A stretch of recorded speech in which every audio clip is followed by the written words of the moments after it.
ಮಾನವ ಸೇವೆಯೇ ಮಾಧವ ಸೇವೆ ಅನ್ನೋದರ ಜೊತೆಗೆ ತಂದೆಯ ಆಸ್ತಿ ಮಾತ್ರವಲ್ಲ, ಅವರ ಆದರ್ಶಗಳನ್ನು ಅಳವಡಿಸಿಕೊಳ್ಳೋದೇ ನಿಜವಾದ ಪುತ್ರಾರ್ಥ ಅನ್ನೋದನ್ನ ಇಲ್ಲೊಬ್ಬರು ಸ್ಪಷ್ಟವಾಗಿ ಅದೇ ಆದರ್ಶತೆಯಿಂದ ತಿಳಿಸಿಕೊಟ್ಟಿದ್ದಾರೆ.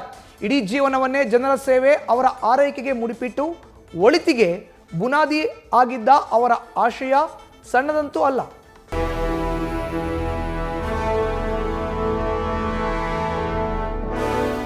ಜಗಳೂರು ಜನರ ಬಾಯಲ್ಲಿ ಈಗಲೂ ಜಪಿಸುವ ಹೆಸರು ಟಿ ಗುರುಸಿದ್ದನಗೌಡ್ರು.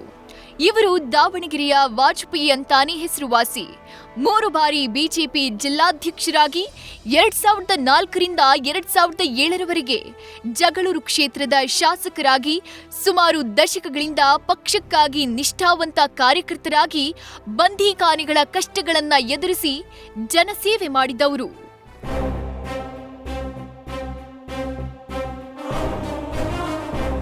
ಇವರು ಶಾಸಕರಾಗಿದ್ದ ಅವಧಿಯಲ್ಲಿ 100ಕ್ಕೂ ಹೆಚ್ಚಿನ ಚೆಕ್ ಡ್ಯಾಂ ನಿರ್ಮಿಸಿದ್ದು ಇವತ್ತಿಗೂ ಅವೆಲ್ಲ ಸುಸ್ಥಿತಿಯಲ್ಲಿವೆ. ಅದಕ್ಕಾಗಿಯೇ ಅವರನ್ನ ಚೆಕ್ ಡ್ಯಾಂ ಗೌಡ್ರು ಅಂತಾರೆ. ರಾಜ್ಯದ ಮೊಟ್ಟ ಮೊದಲ ಐಸಿಯು ಹೊಂದಿರುವ ತಾಲೂಕು ಆಸ್ಪತ್ರೆ ಎನ್ನುವುದಕ್ಕೆ ಇವರ ಜಿಲ್ಲೆ ಫೇಮಸ್ ಆಗಿದ್ದು ಇದೇ ಗೌಡ್ರಿಂದ. ಈ ತಾಲೂಕಲ್ಲಿ ಏನು ಇರಲಿಲ್ಲ. ಸ್ಟೇಡಿಯಂ ಆಯ್ತು, 100% ಹಾಸ್ಪಿಟಲ್ ಆಯ್ತು, ITI ಕಾಲೇಜ್ ಆಯ್ತು, ಡಿಗ್ರಿ ಕಾಲೇಜ್ ಆಯ್ತು, ರಸ್ತೆ ಅಭಿವೃದ್ಧಿಗಳಾದವು, ಚೆಕ್ ಡ್ಯಾಮ್ಗಳಾದವು, ಕೆರೆ ಅಭಿವೃದ್ಧಿ ಆದವು, ಸಾಕಷ್ಟು ಇಂಪ್ರೂವ್ಮೆಂಟ್ ಆಗ್ತಿದೆ ತಾಲೂಕಲ್ಲಿ.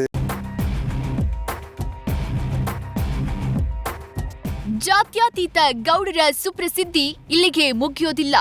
15 ವರ್ಷಗಳು ಅಧಿಕಾರ ಇಲ್ಲದೇ ಇದ್ರೂ ಕ್ಷೇತ್ರದಲ್ಲಿ ಇವತ್ತಿಗೂ ಗೌಡರ ಅಭಿಮಾನಿಗಳ ಎದೆಯಲ್ಲಿ ಅವ್ರ ಹೆಸರು ಹಚ್ಚಾಗಿದೆ.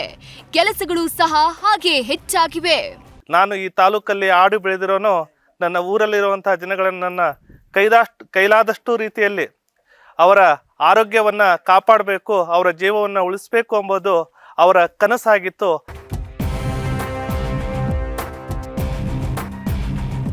ಬಿಎಸ್ಸಿಯಾಗಿ ಪದವೀಧರರ ಸಂಘದಲ್ಲಿ 50 ವರ್ಷಗಳಿಗಿಂತ ಹೆಚ್ಚಿನ ಒಡನಾಟದ ಮೂಲಕ ಕ್ಷೇತ್ರ ಅಭಿವೃದ್ಧಿಯಲ್ಲಿ ಗುರುಸಿದ್ದನಗೌಡರು ತೊಡಗಿದ್ರು.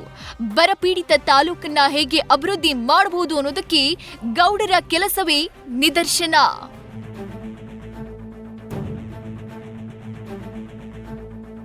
ಅದೇ ರೀತಿ ತಂದೆಯ ಹಾದಿಯಲ್ಲಿಯೇ ಗೌಡರ ಪುತ್ರ ಡಾಕ್ಟರ್ ಟಿ.ಜಿ. ರವಿಕುಮಾರ್ ಕೂಡ ಸಾಕ್ತಾ ಇದ್ದು ಸಾಕಷ್ಟು ಸಾಮಾಜಿಕ ಕಾರ್ಯಗಳಲ್ಲಿ ತೊಡಗಿದ್ದಾರೆ. ಆರೋಗ್ಯ ದಾಸೋಹ, ಉಚಿತ ಆರೋಗ್ಯ ತಪಾಸಣೆಯಂತ ಪುಣ್ಯದ ಕೆಲಸಗಳನ್ನು ಮಾಡ್ತಿದ್ದಾರೆ. ಅವರಿಗೆ ಜನರ ಮೇಲಿರೋ ಕಾಳಜಿ ಸಣ್ಣ ಪ್ರಮಾಣದ್ದಲ್ಲ, ಇಡೀ ಜೀವನವನ್ನೇ ಜನರಿಗಾಗಿ ಮುಡುಪಿಟ್ಟು ಬಿಟ್ಟಿದ್ದಾರೆ. ವರ್ಷದ ಅವಧಿಯಲ್ಲಿ ಈ ತಾಲೂಕಿಗೆ ಏನು ಅವಶ್ಯಕತೆ ಇತ್ತು ಅದನ್ನೆಲ್ಲ ಕೈಗೂಡಿಸೋದಕ್ಕೆ ಮಾಡೋದಕ್ಕೆ ಪ್ರತಿನಿತ್ಯ ಒಂದರಂತೆ ಕೆಲಸ ಮಾಡಿ ಅವರು ಏನು ವೈದ್ಯರಾಗಿದ್ದರು ಡಾಕ್ಟರ್ ಟಿ.ಜಿ. ರವಿಕುಮಾರ್ ಅವರು ನಮ್ಮ ಅಭಿವೃದ್ಧಿಯಲ್ಲಿ ಅವರು ಸದಾ ಕೈ ಜೋಡಿಸ್ತಿದ್ರು. ಅವ್ರಿಗೂ ಜಗಳೂರು ತಾಲೂಕಿನ ಮೇಲೆ, ವಿಧಾನಸಭಾ ಕ್ಷೇತ್ರದ ಮೇಲೆ ಅತ್ಯಂತ ಹೆಚ್ಚಿನ ಆಸಕ್ತಿ ಇತ್ತು. ಆ ಧರ್ಮಪತ್ನಿ ಇಲ್ಲ, ಅವರ ಸೇವೆಯನ್ನು ಪ್ರೀತಿ ಎಂಬ ಹೆಸರಿನಲ್ಲಿ ಅವರ ಸೇವೆಯನ್ನು ಮಾಡಿ ಅವರ ಆತ್ಮಕ್ಕೆ ಒಂದು ಶ್ರೇಯಸ್ಸನ್ನು ಕೊಡಬೇಕು ಅಂತ ಒಂದು ಸಂಕಲ್ಪವನ್ನು ಮಾಡಿದ್ರಲ್ಲ, ಅದು ಡಾಕ್ಟರ್ಗೆ ಒಳ್ಳೆಯ ಮನಸ್ಥಿತಿಯನ್ನು ಕೊಟ್ಟಿದೆ. ಇಡೀ ಜಗಳೂರು ಕ್ಷೇತ್ರ ಗೌಡರ ಆಶೀರ್ವಾದದಿಂದ, ಪುತ್ರ ಡಾಕ್ಟರ್ ಟಿ.ಜಿ. ರವಿಕುಮಾರ್ ಅವರ ಅಭಯಸ್ಥದಿಂದ ಸೇವಾ ಪರಂಪರೆ ಮುಂದುವರೆದಿದೆ.